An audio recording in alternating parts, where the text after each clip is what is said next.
So sketch y equals x squared minus 9. Now it looks a bit awful, and you might think, oh, how are we going to do that? But first I'm going to write it here. I'm going to find asymptotes, both horizontal asymptotes and vertical asymptotes, and the intercepts. And then we're going to test areas above x-axis and y-axis. So positive, negative on a x-axis. So we're going to test that. So let's have a look at this. Before we start, I'm going to sketch the number plane here and here. Okay, so that's my y-axis, that's my x-axis, and 0. Okay, so first I'm going to find asymptotes. I'm going to find a vertical asymptote. Vertical asymptote is this part where the x squared minus 9 cannot be 0 because it will be undefined. So, but when we write it, asymptotes, we're going to make it as equal to 0 because we have to find the equation of it. So x squared equals 9, x equals plus minus 3. So I'm going to draw my asymptote right now. Let me sort of measure this a little bit. Looks a bit neater and nice, I hope. There you go. That's a 3. And then my broken dotted lines going through. Yep. Okay. All the way down. And that's my 3. That's minus 3. So they are my vertical asymptotes. Nice. And then what I'm going to do is a horizontal asymptote. Now, this is a tricky one. So that's what you have to be very careful about. And you don't even know how to start or where to start. So I'm going to show you a little trick that somebody taught me. So let's see if I can remember. Now, first you got to do is, main thing is we need to separate this fraction into 2 parts. One constant and the one with a fraction. So to do that, we need to make the numerator same as the denominator. So I'm going to do this. Use a different color so it'll be easier. Minus 9 and plus 9. Now, the reason I've done that is, see, if I do minus 9 plus 9, it's not going to do anything because it's equal to 0. So I'm not changing original equation here, but this will really help us. Watch this.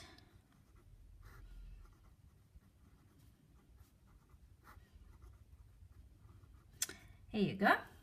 Now I can cancel this and it becomes 1 plus. There you go. Now we can say y cannot be 1, but we're going to write it as y equals 1 as our asymptote. Why? Because this cannot be 0 ever. Never will be 0, because for this fraction to be 0, the numerator has to be 0, but numerator is 9, so it will never be 0. Therefore, y will never be 1. Because this cannot be 0, y will never be 1. Do you understand that concept? So that's my asymptote, the horizontal asymptote. So I'm going to put, let me see if I could scale a little bit better. 1 there. And I'm going to put on my little dots there. Yep, there we go. So that's what I got. Now, next one will be, I'm going to do that's my number 1. My number 2 is intercepts. So my x-intercept when y equals 0 will be x squared minus 9 equals 0, x squared equals 0, Therefore, x equals 0. So, my x-intercept is my origin, 0, 0 there, right there. Okay? And then my y-intercept, which is when x equals 0, so I'm going to put it in there, y equals 0, 0 minus 9, which will be 0, which is same as intercept there, the origin. Yep. So that's my intercepts. That was easy. Now number 3, now we need to test area. So my first area is this. This is my first area. I'm going to put it at 1. And this is my second area. And that's my third area. Okay, so that's my first, second, and a third area. And I need to know whether it's going to be up or below. When it's a positive, it'll be above x-axis.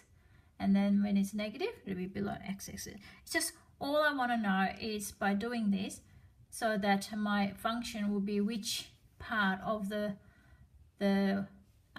graph it's a lie on. So there's 3 sections there. And the first section will be when x is less than minus 3, which is this part. And then that was my first one. My second one was a long one, minus 3.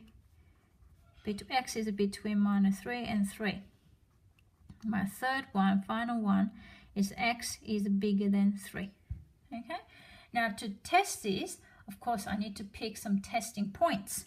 I'm going to pick here, anything will do, minus 4. I'm going to pick minus 4.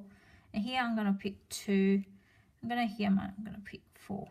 Now here, I know there's a negative part and the positive axis. Doesn't really matter which one you choose. It'll all end up same. Okay? So I'll pick 2 because it's nice and positive, easy. So I'm going to put x equals 2 here. I'm going to put x equals minus 4. I'm going to put x equals 4. Okay, so I've got the testing points from each different area or section.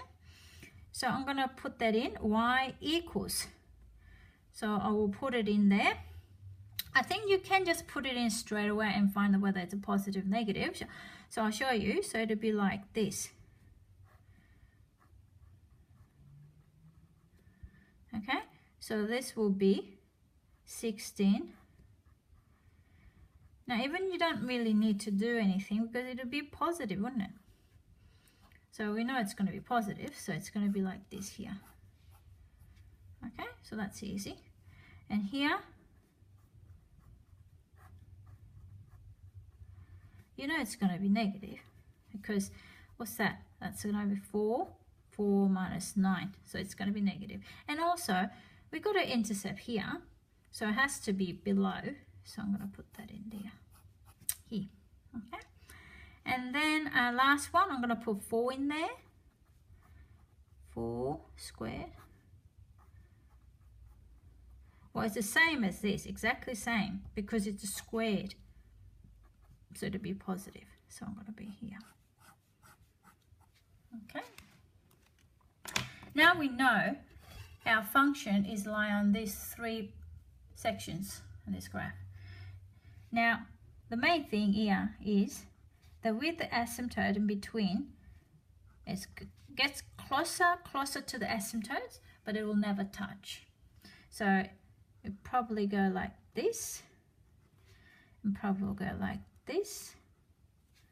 Okay, and here it'll go closer to it, but never touch. And also, main thing is you have to go through this point, intercept. Okay, so the graph of y equals x squared over x squared minus 9, this looks like this.